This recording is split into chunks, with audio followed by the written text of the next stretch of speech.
So, why did I create my Heroes of the Line series?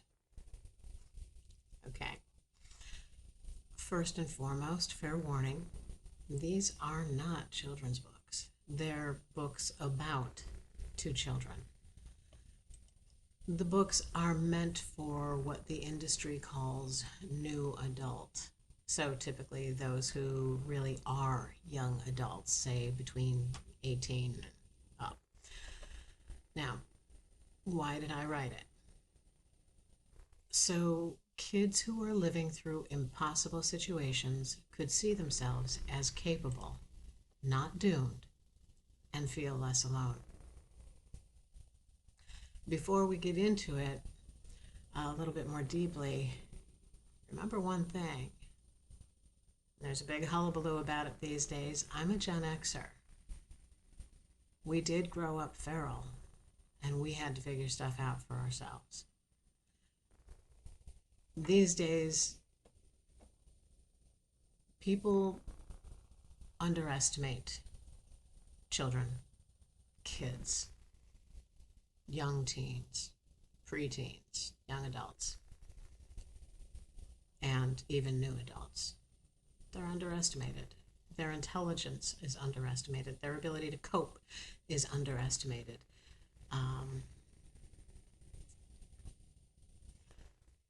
But they shouldn't be. So this is why a lot of kids like fantasy. So let's look at some of the standard fantasy tropes and check some boxes. Starting with normal, light, standard fantasy, there's the chosen one trope. Often a reluctant hero, prophesied, following through on prophecy, whatever. They have an inherited destiny or bloodline power. Check, check. They have a mentor figure, usually pretty wise, flawed, and often doomed. Again, check, check, check.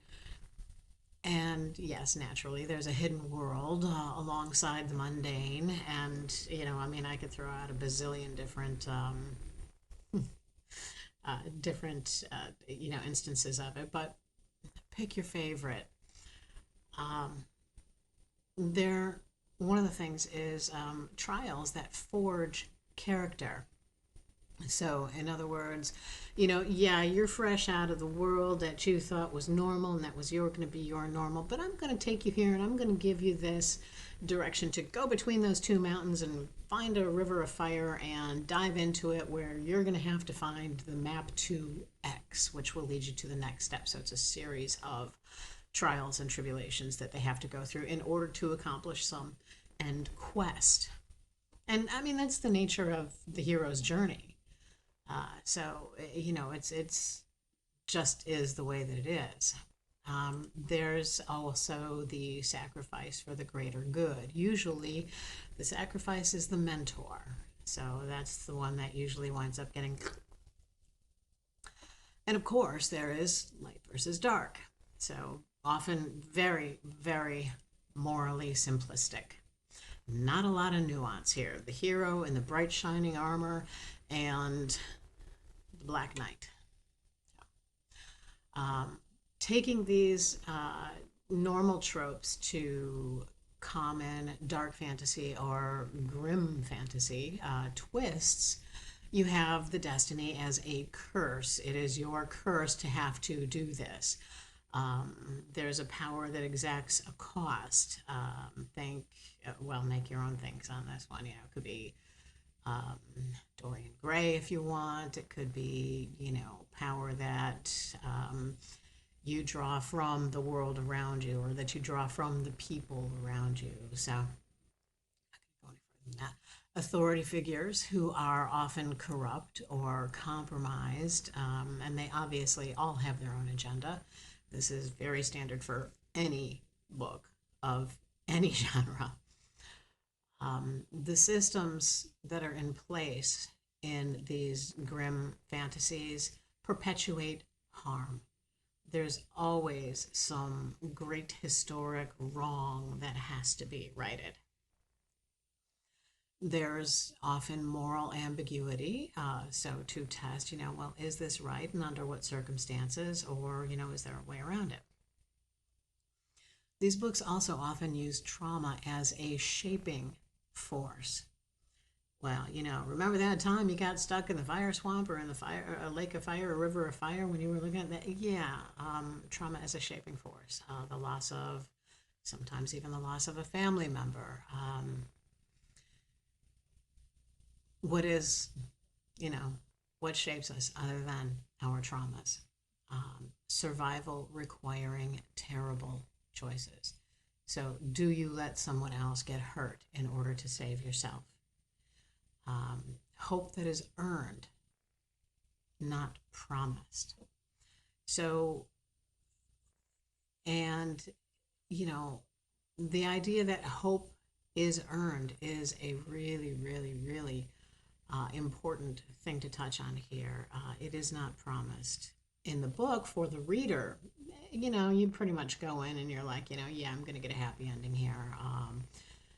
Maybe not entirely joyful, gleeful with everybody surviving, but that every time you pass a marker or the character passes a marker or a milestone, that hope grows. Hope becomes something that's more and more attainable and closer.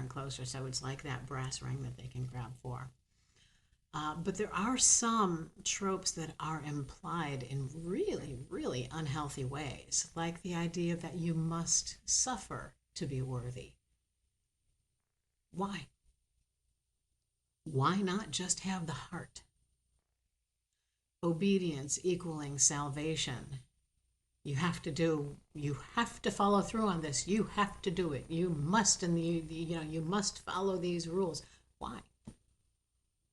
The ends justify the means. You must kill the dragon in order to save the princess. Why? If the princess is still alive, the dragon obviously wants it there for a reason. So it's probably smart enough to, anyway, whatever. I was going to say reason with the dragon. Reason with the dragon. If you're strong enough, and here's one that really just is heinous, that if you're strong enough, abuse won't bother you. Excuse me? I'll get back to that one a little bit. Chosen means that because you are chosen, you have no choice. You do not get to consent. Breaking means that your power just sort of explodes into being, making the hero the victor, which for some reason is lauded as a desirable quality. But where is the healing? Where is the strength that comes from healing? Why is that journey ignored? I'll tell you why. Healing is ignored or glossed over or somehow magically attained when the hero gets their mate or their crown or their throne, and then everything is just hunky-dory for now and forevermore. And I get that to some people, that's the hope that they're looking for in their own lives, or because they know that they can't get it in their own lives, that's the hope that they look for in their books. Maybe they don't want to know about the struggles. Okay? That's, yes, it's fantasy. And it is fantasy hope, but it is not hope. It's a lie. And there are fantasy readers and those quote unquote new adults who are in that age group where they're desperately clinging to that lie and watching it crumble in their fists, and they don't know what to do. They don't know how to face their wounds and learn to thrive either because of them or in spite of them. They don't know that they have a choice as to how to grow and heal, because the one place they come to for comfort doesn't really address that. So they flounder, and sometimes they despair. And often, more often than not, they think there's something wrong with them because they can't just get over it. The comfort they got from these stories is a bed of thorns they've been led to believe in. And they believe that this bed of thorns will somehow magically become a feather bed surrounded by curtains and covered in silks and satins. But what most of these books don't teach them, or those books don't teach them, is that the thorns they're sleeping on, they're on the inside. All of my fiction books are, well, they're written for people with different thought processes. They're the ones who know that a hero is born within the person who does the work, not the one who suffers for suffering's sake. With regards to suffering, they don't ask for more thinking it'll make them more heroic. They accept it and endure it most often so someone else doesn't have to. And that is why I write the way I write. And that is why I wrote Heroes of the Line the way that I did.